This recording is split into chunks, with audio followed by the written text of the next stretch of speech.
Kuttab is a journalist and Middle East analyst and joins us now live from Amman. Thank you for joining us on the program. Now, we know that Israel is going to annex parts of the occupied West Bank in July.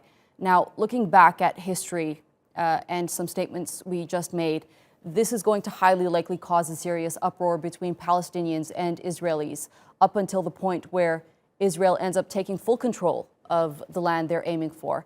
How do you see all of this unfolding? Well, I'm not sure I buy the argument that the annexation is for foregone conclusion. I think there is still a strong chance that this can be stopped or delayed for some time. But nevertheless, I agree with you that the direction is going in this direction. And it's unfortunate because it's actually killing the most moderate, most compromised solutions that has been ever offered to Israel. I mean, Mahmoud Abbas, the Palestinian president, is the most moderate Palestinian leader Israel will ever find. And the two-state solution offered by the Palestinians is actually a compromise to the maps that you showed a minute ago. And so if the Israelis don't accept that compromise and they insist on taking over lands in the West Bank, I think they're pushing Palestinians towards demanding equal rights in Israel, Palestine in one country. And if they're not given that right, it will become an apartheid state, which is a crime, a war crime, according to international law. So I think there is really no good news in this annexation for Israel. And it's on the short term, it's bad news for Palestinians.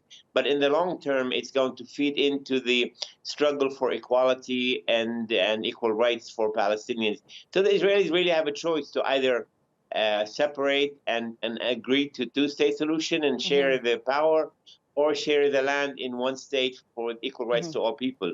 Well, but look, apartheid will not be accepted or tolerated. Right. Well, look, there are almost 3 million Palestinians who live in the occupied West Bank, and we all know about and have seen the oppression these people have faced for years and years.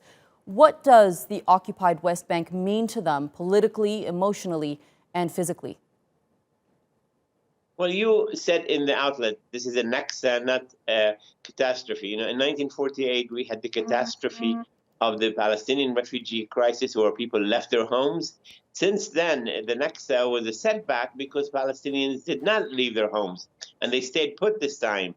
And I think the steadfastness of Palestinians in the West Bank and Gaza, in East Jerusalem, is the biggest asset for Palestinians. What they need to do is hold on to their homes, hold on to their lands, and not to leave them. And I think eventually there will be a solution, either a separate state or equality in one state.